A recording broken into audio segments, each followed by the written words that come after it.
Hi everybody, the video today is all about BARF, or biologically appropriate raw food. We're going to be discussing the pros and cons of why you should or shouldn't be using it, and we're starting right now. Hi everybody, it's Claude from K9IQ Dog Training. Thank you once again for coming back to my YouTube channel. Really appreciate your support. This is video 2 in the 3 video series on what we should be feeding our dogs. Video 1 was all about dry processed dog food. Video 2, which is this one, is all about BARF, or biologically appropriate raw food, or better known as bones and raw food.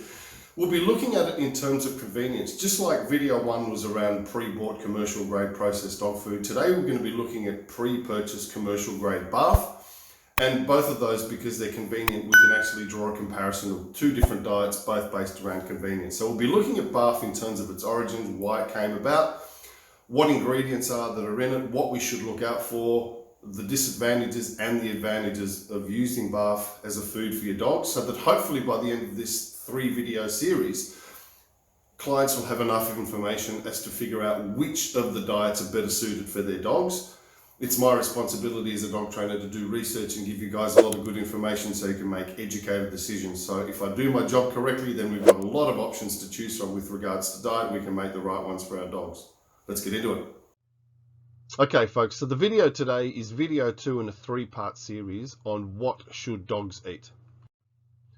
The subject today is all about BARF, and for those of you that aren't familiar with the terminology, BARF stands for biologically appropriate raw food, or it has another acronym by the name of bones and raw food, and it varies significantly from processed dry food.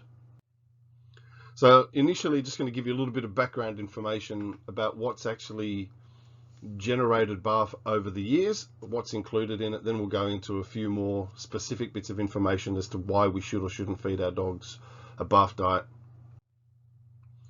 So firstly, BARF was made famous by a veterinarian by the name of Dr. Ian Billinghurst in the early 90s. Now, his approach to feeding dogs was born out of frustration because of most of his clients were going down the path of processed dry dog food, and he saw that a lot of his clients were developing some issues with digestive problems and general health around diet. So he decided to go back to basics and look at diet in terms of how dogs evolved over the years and try and establish something that was a bit more specific to their genetics. So his intent was effectively to mimic the evolutionary process in terms of diet of wild or feral animals. Now, whether we like it or not, dogs stem from wolves. Now, they've evolved to be a completely different animal in terms of how they live from their ancestors being the wolves. However, their digestive system hasn't varied that much. It's actually been modified a little bit through interaction with humans over the years, but they are still hardwired to eat natural foods. And the BARF diet effectively replicates the process of having bones, meat, organs, vegetables, and fruit all unprocessed and raw, because effectively that's what the animals were eating way back then. Now, if you can imagine a wolf, it brings down a deer. The first thing that it would do, it would potentially eat the stomach contents, which would include all the grasses, and they would effectively be a little bit fermented. It would then eat the organs, the meat, and the last part that it would eat is potentially the bones. So it was effectively nose to tail process in terms of eating, and somehow we've gone away from that with regards to how we feed our dogs. So one of the things that we need to come to terms with is that BARF is not a fad, and it's definitely not a trend. Now, a lot of people that are anti-raw food or anti-BARF would say to you that it's a fad that's taking attention away from processed dog food. So if we look at it in the greater context, processed dog food has been around for about 90 years compared to over 14,000 years of dogs eating natural foods with humans. Now, this is 14,000 years of effective domestication that we've actually lured dogs away from being with their ancestral wolves in terms of structure. And over those 14,000 years, dogs being with humans have started to eat a multitude of different foods, and none of them have been processed other than in the last 90 years. So effectively, we could be saying that processed dry dog food is effectively a fad, and everything that isn't processed and is raw and natural is what dogs should be eating. So today we're going to be talking about BARF as a substitute for dry processed dog food in terms of pre-made store-bought food that is effectively driven by convenience. So in video 1 we talked about dry processed dog food, that one of the main drivers for people purchasing that was that it was a convenient food. You drive to the store, you buy it, it tells you how much to feed the dog, you give the dog the food, it's got preservatives in it, you don't have to think about it, and it's just point and go. So we need to look at an alternative that actually provides dogs with nutrition that is still just as convenient, and that we can now start to compare similarities between the two, but having a completely different diet that we can see one is potentially maybe better than the other one. So let's have a look at BARF in terms of its cons, and we'll look at it from a pre-made, externally bought process. So let's break down some of the reasons as to why potentially we may not want to use BARF. The first thing, and this is probably the main one, is that because it has no preservatives, effectively it needs to be refrigerated and it requires storage. So the amount that you actually purchase to feed your dog requires to be stored somewhere. So you either buy a lot of it and store it, or you buy it regularly and have not a lot to store. So the refrigerated storage can be a problem with BARF. The second thing, pre-bought quality varies with cost. So just like anything, the quality of the ingredients that goes in has an impact on the cost going forward. And there's a lot of options to choose from with BARF, but again, like processed dry dog food, quality comes at a cost. And this effectively can be expensive. So if you go to a commercial grade BARF, it's a lot cheaper than a little boutique industry that makes it in your local suburb, simply because of the volume that they're producing it at, the quality of ingredients that goes in. That definitely has a follow-on effect in terms of cost, and it's just a potential issue that BARF can be more expensive than processed dry dog food. Okay, it's effectively a soft food, so teeth and gums will need attention. So if we're feeding purely a BARF diet, we need to think about how we're going to be stimulating the teeth and gums. So that we may need to get some kind of chew foods for our dogs, and that could be additional soft chewy bones, or maybe some natural teething rust just to get the dogs to exercise their gums and teeth. But this is something that we need to consider. It cannot be left out all day. Having said that, no food should be left out all day, simply because we don't want dogs to be grazing over the context of the day. Food turns up and most dogs should eat it, and then it disappears. So if we adopt the process that we give dogs a selective amount of time to eat food, then leaving a food out all day which is soft and doesn't have preservatives doesn't have a problem in terms of potentially getting bugs or bacteria in it. So the dogs will eat it quickly, and if they don't, we need to take it away and refrigerate it. So that's a potential downside of feeding your dog BARF. The other part, which can potentially be a problem, is because it actually tastes quite good, is that dogs have a tendency to overeat. So they'll look like they're continuously hungry because they enjoy feeding it. Now this comes down to monitoring your dog's diet, looking at the weight. If it looks right, it generally is, and taking your dog to the vet and getting it weighed regularly just to make sure that it's in the right weight range, and just to moderate how much your dogs eat, because BARF is far tastier and more enjoyable for dogs. They will tend to enjoy eating it more. So let's look at the BARF pros in terms of pre-made externally, so we can now compare why we should be feeding our dogs BARF. Firstly, the big upside is it's genetically appropriate, raw and unprocessed. Now, one of the first things that we need to identify with whether it's food for us or whether it's food for our dogs is that we should not be eating anything processed. Dogs definitely shouldn't be eating anything processed. So if we go to a raw BARF diet, at least we know that the food that they're having is whole food and it's raw food and it's unprocessed, which is the way their digestive system was intended to work in the first place.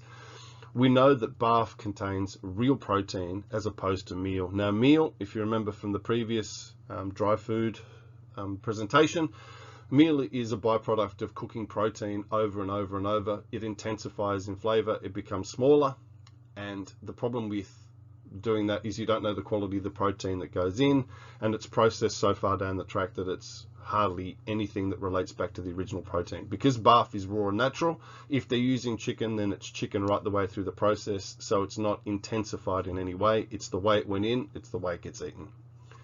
Pre-bought is convenient and there are many cost options. So with regards to this, you can go to your local pet food store and you can buy it off the shelf, or you can do a bit of a Google search in your local area and try and find, are there any cottage industries that are making BARF on a smaller scale that are more boutique and better quality ingredients?